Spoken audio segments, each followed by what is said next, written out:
ఈ వీడియోలో నేను మీకు ఎస్పరానా సర్వర్ 2025 సిస్టంలో లోకల్ క్లయింట్ కాపీ క్లయింట్ ఎలా క్రియేట్ చేయాలో చెప్తాను. సో చాలా మంది నన్ను అడిగారండి, సార్ ఎస్ఏపి ఎస్పరానా సర్వర్లో క్లయింట్ ఎలా క్రియేట్ చేయాలి, లోకల్ క్లయింట్ కాపీ ఎలా చేయాలని నన్ను అడిగారండి. వాటి మీద వీడియో రికార్డ్ చేయమని నన్ను అడిగారు. సో అందువల్ల నేను ఎస్ఏపి ఎస్పరానా సర్వర్ 2025 సిస్టమ్ ఇది. ఈ సిస్టము ఎస్ఏపి ఎస్పరానా సర్వర్ 2025 సిస్టము. ముందుగా దీన్ని 2 వీడియోస్ గా నేను ప్రిపేర్ చేస్తున్నాను. ఒక వీడియో వచ్చి క్లయింట్ ఎలా క్రియేట్ చేయాలి, క్లయింట్ క్రియేట్ చేసిన క్లయింట్ ఎలా లాగిన్ అవ్వాలి, ఇంకో వీడియో వచ్చి లోకల్ క్లయింట్ కాపీ ఎలా చేయాలనేది చెప్పాలనుకుంటున్నాను. సో ముందుగా ఇప్పుడు ఈ వీడియోలో మనము క్లయింట్ ఎలా క్రియేట్ చేయాలనేది చూద్దాం. ముందుగా ఎస్ఏపి లాగాన్ డెస్క్టాప్ మీద ఉన్న ఎస్ఏపి లాగాన్ ఐకాన్ ని డబుల్ క్లిక్ చేసి మ్యాజ్ ఎంట్రీని డబుల్ క్లిక్ చేయాలి. 000 క్లయింట్ యూజర్ పాస్వర్డ్ తో నేను ఎస్ఏపి సిస్టమ్ లోకి లాగిన్ అవుతున్నాను. సో ఇక్కడ మనము client, user, password, login language details ఇచ్చి నేను ఎస్ఏపి సిస్టమ్ లోకి లాగిన్ అవుతున్నాను. ఎంటర్. సో మనం క్లయింట్ క్రియేట్ చేయాలంటే టీ కోడ్ వచ్చి SCC4 టీ కోడ్.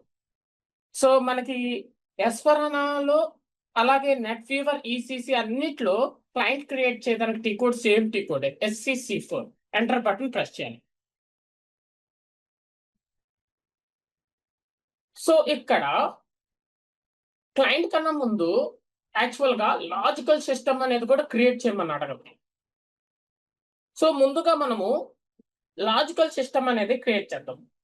అంటే ఈ స్క్రీన్ అలాగే ఉంచుతాను నేను. ఇది అలాగే ఉంచేసి ఇదిగోండి ఇక్కడ new UI window. Logical system అనేది క్రియేట్ చేయడానికి టీ కోడ్ వచ్చి BD54 లేదా SALE కూడా ఇవ్వచ్చు, BD54. ఎంటర్. సో ఇక్కడ కంటిన్యూ క్లిక్ చేయాలి. సో ఇదిగోండి ఈ విధంగా లాజికల్ సిస్టమ్ అనేది ఉంటుంది చూడండి. ఇది 000 క్లయింట్ కి లాజికల్ సిస్టమ్. ఇప్పుడు నేను 100 అనే న్యూ క్లయింట్ క్రియేట్ చేయాలనుకుంటున్నాను. సో ఇక్కడ ఇదిగోండి లాజికల్ సిస్టమ్ అనేది ఏంటంటే అది ఒక నెట్వర్క్ ఉంది. ఇదిగోండి మనకి ఇన్ఫర్మేషన్ కావాలన్నా ఇదిగోండి ఇప్పుడు ఇక్కడ న్యూ ఎంట్రీస్ క్లిక్ చేయాలి క్రియేట్ చేయడానికి. ఇప్పుడు ఇక్కడ క్లిక్ చేసి కీబోర్డ్ లో F1 అంటే ఇన్ఫర్మేషన్ వస్తుంది. కరెక్ట్ డెఫినేషన్ ఇదిగోండి, the distribution of data between systems. ఒక సిస్టమ్ లో ఉన్న డేటాని ఇంకో సిస్టమ్ లోకి డిస్ట్రిబ్యూట్ చేయాలి ఒకే నెట్వర్క్ లో. సో దానికి యూనిక్ ఐడెంటిఫికేషన్ కావాలి. ఒక నెట్వర్క్ లో ఒక సిస్టమ్ లో ఉన్న డేటాని ఇంకో సిస్టమ్ లోకి కాపీ చేసేటప్పుడు యూనిక్ ఐడెంటిఫికేషన్ కావాలి. యూనిక్ అంటే డిఫరెంట్ ఐడెంటిఫికేషన్ ఎవరు ఇస్తారు? సో ఈ లాజికల్ సిస్టమ్ ద్వారానే ఏ సిస్టమ్ నుంచి ఏ సిస్టమ్ అనేది, అంటే క్లయింట్ 000 నుంచి క్లయింట్ 100 కి కాపీ అవుతుంది అనేది క్లియర్ గా లేదు. కానీ పర్టికులర్ ఎస్ఏపి సిస్టమ్ ఐడి యొక్క క్లయింట్ ఇంకో ఎస్ఏపి సిస్టమ్ ఐడి యొక్క క్లయింట్ కి కాపీ అవుతుంది అనేది క్లియర్ ఇన్ఫర్మేషన్. ఒక ఊర్లో ఇద్దరు కొట్టుకుంటున్నారు, పలానా వ్యక్తి కొట్టుకుంటున్నారు అనే దానికన్నా ఒక ఊరు పేరు చెప్పి ఆ ఊర్లో ఆ ఏరియాలో ఆ పలానా వ్యక్తి అనే అతను ఇంకో పలానా వ్యక్తి కొట్టుకుంటున్నారు అనేది క్లియర్ ఇన్ఫర్మేషన్. అలాగే ఇక్కడ కూడా లాజికల్ సిస్టమ్ అనేది. సో ఇక్కడ ఎలా ఇవ్వాలంటే ముందు SID ఇవ్వాలి, ఎస్ఏపి సిస్టమ్ ఐడి. తర్వాత షార్ట్ కట్ లో CLNT, client short cut CLNT. ఇప్పుడు న్యూ క్లయింట్ నంబర్ 100. సో ఇలా ఇవ్వాలి. ముందు SAP సిస్టమ్ ఐడి, తర్వాత CLNT షార్ట్ కట్, తర్వాత క్లయింట్ నంబరు. ఇక్కడ షార్ట్ డిస్క్రిప్షన్ మీ ఇష్టం ఏదన్నా ఇవ్వచ్చు ఇన్ఫర్మేషన్. సో ఇచ్చాక కీబోర్డ్ లో ఎంటర్ బటన్ ప్రెస్ చేయాలి. ఇప్పుడు సేవ్ క్లిక్ చేసేయాలి. సో మనం లాజికల్ సిస్టమ్ ఇచ్చేటప్పుడు ఆల్రెడీ నేను ఇక్కడ వర్క్ బెంచ్ రిక్వెస్ట్ క్రియేట్ చేశాను. ఇదిగోండి ఇది వర్క్ బెంచ్ రిక్వెస్ట్ నేను క్రియేట్ చేసేసినాను. అందువల్ల అదే రిక్వెస్ట్ యూజ్ చేయనని అడుగుతుంది. ఒకవేళ మనం రిక్వెస్ట్ కానీ క్రియేట్ చేయలేదంటే ఒక రిక్వెస్ట్ ఇక్కడ క్రియేట్ చేయాలి. అందువల్ల లాజికల్ సిస్టమ్ క్రియేట్ చేసే ముందు మనల్ని వర్క్ బెంచ్ రిక్వెస్ట్ ని క్రియేట్ చేసుకోమంటారు, మ్యాండేటరీ. సో ఇప్పుడు ఇక్కడ కంటిన్యూ క్లిక్ చేయాలి. సో BD54 టీ కోడ్ లోకి వెళ్ళి ఈ విధంగా ఇక్కడ logical system name, short description ఇచ్చి ఈ విధంగా మనం లాజికల్ సిస్టమ్ అనేది క్రియేట్ చేయాలి. నేను ఇది క్లోజ్ చేసేస్తున్నాను. ఇప్పుడు ఇక్కడ SCC40 కొనుక్కొచ్చేసాం క్లయింట్ క్రియేట్ చేయడానికి. ఇక్కడ మనకి క్రియేట్ బటన్ లేదు. ఇక్కడ చూపిస్తుంది ప్రెసెంట్ S4HANA సర్వర్ 2025 సిస్టమ్ లో ఒకే ఒక క్లయింట్ ఉంది, అది 000 క్లయింట్. ఓకే, ఇక్కడ మనకి ఇంకే క్లయింట్ లేదు. ఇప్పుడు మనం క్రియేట్ చేయాలి. న్యూ ఎంట్రీ బటన్ లేదు. ఇదిగోండి ఇక్కడ డిస్ప్లే ఆర్ చేంజ్ ఉంది కదా, దీన్ని క్లిక్ చేయాలి. ఇక్కడ కంటిన్యూ క్లిక్ చేయాలి. ఇదిగోండి ఇప్పుడు న్యూ ఎంట్రీస్ వచ్చింది. ఈ న్యూ ఎంట్రీస్ అనే బటన్ ని మనం క్లిక్ చేయాలి. సో క్లయింట్ ఇదిగోండి ఈ బాక్స్ లో మనం క్రియేట్ చేసే క్లయింట్ నంబర్ ఇవ్వాలి. క్లయింట్ అనేది 3 డిజిట్ నంబర్ 000 నుంచి 999 వరకు ఉంటుంది, అంటే 1000 క్లయింట్స్. సో ఇక్కడ మనం 000 క్లయింట్ క్రియేట్ చేయలేం, ఎందుకంటే ఆల్రెడీ ఈ సిస్టమ్ లో 000 క్లయింట్ ఉంది. 000 క్లయింట్ కాకుండా వేరే క్లయింట్ మనం క్రియేట్ చేసుకోవచ్చు. ఇప్పుడు నేను 100 అనే క్లయింట్ ఇస్తున్నాను. ఇక్కడ షార్ట్ డిస్క్రిప్షన్ మీ ఇష్టం, మీరు ఏ ఇన్ఫర్మేషన్ అన్నా ఇచ్చుకోవచ్చు. షార్ట్ డిస్క్రిప్షన్ అంతే. ఫర్ ఎగ్జాంపుల్ నేను ఈ ఇన్ఫర్మేషన్ ఇస్తున్నాను. ఓకే, ఇక్కడ సిటీ అడుగుతుంది. సో సిటీ మీ ఇష్టం.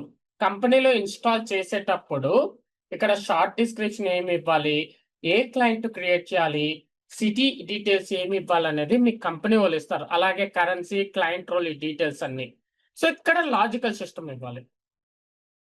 ఇదిగోండి ఇది మన logical system. Currency, so currency ఇస్తున్నాను నేను. ఇక్కడ కరెన్సీ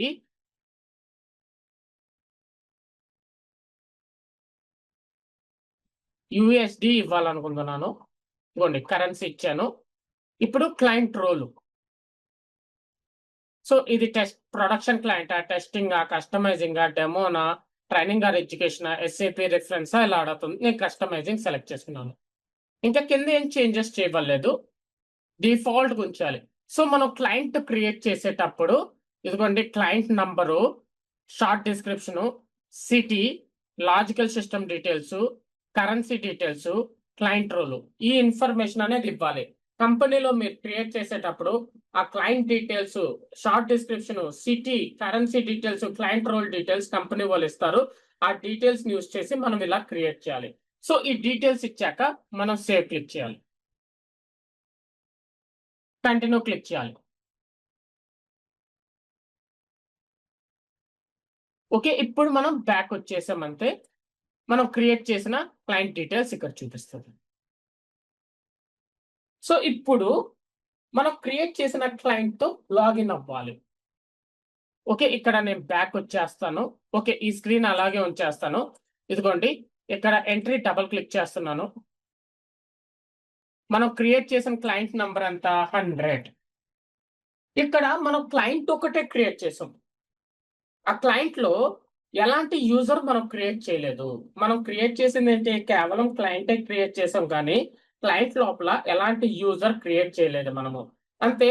ఇక్కడ ఒకటి గుర్తుపెట్టుకోండి, న్యూ క్లయింట్, ఇది న్యూ క్లయింట్. ఇప్పుడు 100 అనేది న్యూ క్లయింట్. SAP సిస్టమ్ లోకి మనం లాగిన్ అవ్వాలంటే యూజర్ SAP స్టార్ తప్ప ఇంకా ఏ యూజర్ యూజ్ చేయకూడదు. యూజర్ వచ్చి SAP స్టారే. పాస్వర్డ్ వచ్చి PASS స్మాల్ లెటర్స్ లో, పాస్వర్డ్ వచ్చి PASS small letters, login language EN English. Enter. ఇక్కడ ఏం చెప్తుంది, name or password is incorrect, repeat login. అక్కడ నేమ్ ఆర్ పాస్వర్డ్ రాంగ్ అని చెప్తుంది, కానీ మనం ఇచ్చిన డీటెయిల్స్ కరెక్టే. New client, user SAP star, password PASS small letters, login language EN English, correct details ఇచ్చాము. కానీ ఎందుకు లాగిన్ అవ్వట్లేదంటే ఇప్పుడు లాగ్ ఆఫ్ అయిపోతాం. సో ఇదిగోండి ఆల్రెడీ మనం లాగిన్ లో ఉన్నాం కదా 000 క్లయింట్ లో. ఇప్పుడు బ్యాక్ వచ్చేద్దాం ఇక్కడ. సో ఇప్పుడు ఒక పారామీటర్ వాల్యూ చేంజ్ చేయాలి. అంటే ఈ SAP సిస్టమ్ లోపల ఒక సెట్టింగ్స్ ని చేంజ్ చేయాలి మనం. ఇన్స్టాలేషన్ తర్వాత ఈ SAP సిస్టమ్ లో ఉన్న సెట్టింగ్స్ ని మనం మార్చాలి. సెట్టింగ్స్ ని మార్చాలంటే RZ10 ప్రొఫైల్స్ ద్వారానే మనం సెట్టింగ్స్ మార్చగలము. అంటే RZ10 కోడ్. అంటే ఇప్పుడు మనం ప్రొఫైల్ ఫైల్ యూజ్ చేసుకుని SAP సిస్టమ్ లోపల ఒక సెట్టింగ్ ని మనం చేంజ్ చేయాలి. ఎందుకు చేంజ్ చేస్తున్నామంటే ఆ సెట్టింగ్ చేంజ్ చేస్తేనే న్యూ క్లయింట్ లాగిన్ జరగద్ది. అందువల్ల ఎంటర్ బటన్ ప్రెస్ చేయాలి. ఇక్కడ ప్రొఫైల్ ఆడుతుంది. ఇక్కడ క్లిక్ చేయాలి. ఇక్కడ డిఫాల్ట్ ప్రొఫైల్ సెలెక్ట్ చేసుకోవాలి. ఎందుకు డిఫాల్ట్ ప్రొఫైల్ సెలెక్ట్ చేసుకోవాలంటే మనం ఇప్పుడు ఏదైతే సెట్టింగ్ మారుస్తున్నామో, పారామీటర్ వాల్యూ మారుస్తున్నామో అది సిస్టమ్ మొత్తం ఆ చేంజెస్ జరగాలి. సిస్టమ్ మొత్తం ఆ చేంజెస్ జరగాలంటే డిఫాల్ట్ ప్రొఫైల్ యూజ్ చేయాలి. మనం డిఫాల్ట్ ప్రొఫైల్ యూజ్ చేసి ఏదైనా సెట్టింగ్స్ గాని మారిస్తే ఆ చేంజెస్ సిస్టమ్ మొత్తం జరగద్ది. సో ఇక్కడ డిఫాల్ట్ ప్రొఫైల్ ని డబుల్ క్లిక్ చేసి ఎక్స్టెండెడ్ మెయింటెనెన్స్ సెలెక్ట్ చేసుకుని చేంజ్ క్లిక్ చేయాలి. ఇక్కడ క్రియేట్ పారామీటర్ క్లిక్ చేయాలి. మనకి నేమ్ తెలిస్తే అంటే పారామీటర్ నేమ్ తెలిస్తే డైరెక్ట్ గా మనం ఇక్కడ పారామీటర్ నేమ్ టైప్ చేయొచ్చు. నాకు తెలుసు, లేదు మీకు నేమ్ తెలీదు అంతే, కాస్తే తెలుసు అంతే, ఇక్కడ ఇదిగోండి ఇక్కడ క్లిక్ చేసి ఇదిగోండి కావాలంటే ఇక్కడ ఎన్ని 1895 చూపిస్తుంది. ఇక్కడ క్లిక్ చేసి ఓకే, నాకు పారామీటర్ నేమ్ స్టార్టింగ్ తెలుసు, లాగిన్ స్టార్ అని ఇచ్చాను. అంటే ఆ పారామీటర్ స్టార్టింగ్ నేమ్ లాగిన్ అనే నేమ్ తో స్టార్ట్ అవుద్ది. అంటే ఇప్పుడు నేను ఇక్కడ సెర్చ్ క్లిక్ చేస్తే నాకు అన్ని పారామీటర్స్ లాగిన్ అనే నేమ్ తో స్టార్ట్ అయ్యాయి ఒక్కటే చూపిస్తుంది సెర్చ్. ఇదిగోండి ఇక్కడ మనము ఇదిగోండి మన కావాల్సింది ఇదిగోండి ఇది login slash no automatic user SAP star parameter. ఈ పారామీటర్ చాలా ఇంపార్టెంట్. ఇంటర్వ్యూలో మిమ్మల్ని అడుగుతారు, న్యూ క్లయింట్ లాగిన్ అవ్వాలంటే ఒక పారామీటర్ వాల్యూ చేంజ్ చేయాలి, ఆ పారామీటర్ నేమ్ ఏంటి అని అడుగుతారు. Login slash no automatic user SAP star double click. Okay, ఇది పారామీటర్ వాల్యూ. ప్రెసెంట్ ఇన్స్టాలేషన్ తర్వాత దీని డిఫాల్ట్ వాల్యూ వచ్చి 1. ఈ పారామీటర్ వాల్యూ 0 ఉంటేనే న్యూ క్లయింట్ లాగిన్ అనేది జరగద్ది. ఆ పారామీటర్ వాల్యూ 0 కాకుండా ఏ వాల్యూ ఉన్నా న్యూ క్లయింట్ లాగిన్ అనేది జరగదు. అంటే ఇప్పుడు ఈ పారామీటర్ వాల్యూని మనం చేంజ్ చేస్తున్నాం. ఇన్స్టాలేషన్ తర్వాత ఈ పారామీటర్ వాల్యూ 1 ఉంటుంది. సో 1 నుంచి 0 అంటే నేను ఇక్కడ 0 ఇస్తున్నాను. ఓకే, ఇక్కడ పారామీటర్ వాల్యూ నేను మారుస్తున్నాను 0కి. ఇక్కడ కాపీ క్లిక్ చేయాలి వాల్యూ ఎంటర్ చేశాక, మళ్ళీ బ్యాక్ రావాలి. ఈ పేజీలో కూడా కాపీ క్లిక్ చేయాలి, బ్యాక్ రావాలి. ఇక్కడ సేవ్ చేయలేదు, సేవ్ చేయమని అడుగుతుంది, సేవ్ క్లిక్ చేయాలి. యాక్టివేట్ చేయాలా ప్రొఫైల్ అని అడుగుతుంది, ఎస్ క్లిక్ చేయాలి. కంటిన్యూ క్లిక్ చేయాలి, కంటిన్యూ క్లిక్ చేయాలి.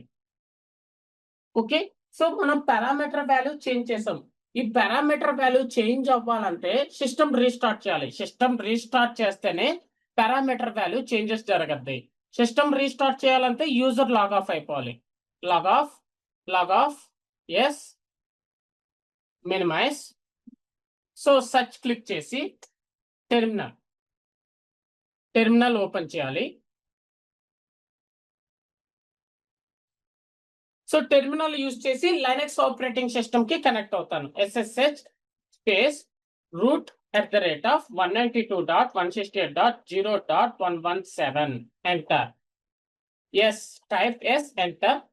Route password root.123 enter. Linux operating system user name వచ్చి రూట్, దాని యొక్క IP అడ్రస్ ఇది. ఇక్కడ నేను ఎంటర్ చేసింది ఈ root user password.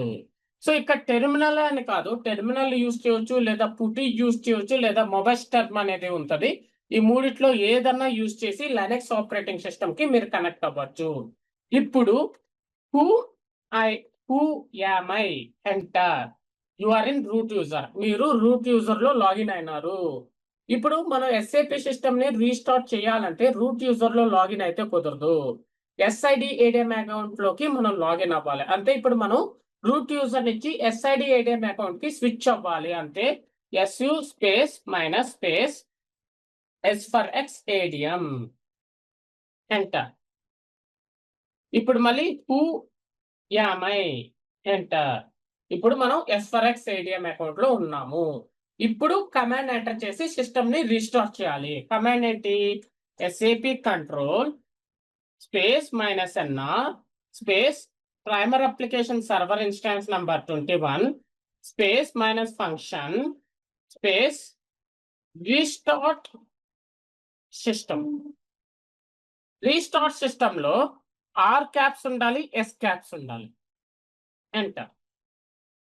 So restart చేస్తుంది. రీస్టార్ట్ అంటే సిస్టమ్ అప్ లో ఉంది, సిస్టమ్ అప్ నుంచి డౌన్ చేసి, అంటే సిస్టమ్ ని డౌన్ చేసి మళ్ళీ అప్ అవుద్ది, అప్ నుంచి డౌన్ కు వచ్చి డౌన్ నుంచి అప్ అవుద్ది.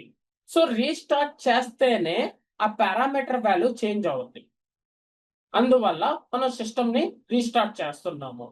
సో ఆ పారామీటర్ వాల్యూ 1 నుంచి 0 చేస్తేనే న్యూ క్లయింట్ లాగిన్ అనేది జరగద్ది. సో అందుకోసమే మనం ఇప్పుడు ఆ పారామీటర్ వాల్యూ 1 నుంచి 0 చేస్తున్నాం. ఇప్పుడు ఆ పారామీటర్ వాల్యూ 1 ఉన్నప్పుడు మనం న్యూ క్లయింట్ లాగిన్ అనేది ట్రై చేసాం, న్యూ క్లయింట్ లాగిన్ జరగలేదు. ఆ పారామీటర్ వాల్యూ 1 ఉన్నప్పుడు మనం న్యూ క్లయింట్ లాగిన్ అనేది ట్రై చేసాం, న్యూ క్లయింట్ లాగిన్ జరగలేదు.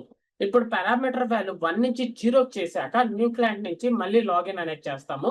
అది లాగిన్ అవుతుందా లేదా చూడండి, అప్పుడు మీకు అర్థమవుతుంది ఈ పారామీటర్ వాల్యూ మనం ఎందుకు మార్చాలనేది మీకు ఒక క్లియర్ ఐడియా వస్తుంది.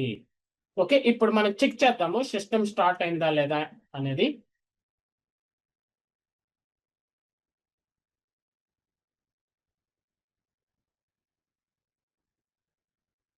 Get process list.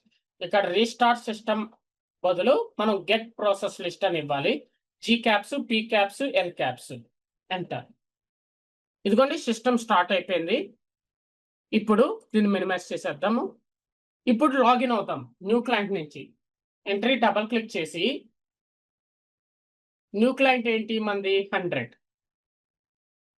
New client లో ఎలాంటి యూజర్ మాస్టర్ రికార్డ్ అంటే ఎలాంటి యూజర్స్ లేవు, ఎలాంటి యూజర్ డేటా లేదు కాబట్టి న్యూ క్లయింట్ యూజర్ వచ్చి ఎస్ఏపి స్టార్. సో పాస్వర్డ్ వచ్చి PASS small letters. Logon language, నా logon language EN English. Enter. ఇదిగోండి న్యూ క్లయింట్ లాగిన్ అనేది జరిగింది. కంటిన్యూ. సక్సెస్ఫుల్ గా ఇప్పుడు న్యూ క్లయింట్ లో ఉన్నాం. మనం ఏ క్లయింట్ లో ఉన్నాం అనేది మనం ఎలా తెలుసుకోవచ్చు అంటే సిస్టమ్ స్టేటస్. ఇదిగోండి. సో ఇక్కడ ఈ విధంగా మనం న్యూ క్లయింట్ ద్వారా లాగిన్ అయ్యాం. ఇది. సో ఈ విధంగా మనము ఒక క్లయింట్ అనేది క్రియేట్ చేసుకోవాలి. ఎస్ఏపి సిస్టమ్ లో ఈ విధంగా ఒక న్యూ క్లయింట్ ని క్రియేట్ చేసి ఎలా లాగిన్ అవ్వాలి, ఎస్ఏపి S/4HANA సర్వర్ 2025 సిస్టమ్ లో ఒక న్యూ క్లయింట్ ఎలా క్రియేట్ చేయాలి, క్రియేట్ చేశాక ఆ న్యూ క్లయింట్ ద్వారా ఎలా లాగిన్ అవ్వాలి అనేది ఇక్కడ మీకు చాలా క్లియర్ గా చూపించాను ఈ వీడియోలో. సో ఎస్ఏపి S/4HANA సర్వర్ లో ఏ వర్షన్ అయినా మనం న్యూ క్లయింట్ ని ఈ విధంగానే క్రియేట్ చేయాలి, న్యూ క్లయింట్ తో ఈ విధంగానే మనం లాగిన్ అవ్వాలి. ఎస్ఏపి S/4HANA అనే కాదు, ఎస్ఏపి నెట్వీవర్ అయినా, ఎస్ఏపి ECC ఏ సిస్టమ్ అయినా న్యూ క్లయింట్ అనేది మనం ఈ విధంగానే క్రియేట్ చేస్తాము, ఈ విధంగానే న్యూ క్లయింట్ ద్వారా లాగిన్ అవుతాము. ఈ టాపిక్ కంప్లీటెడ్.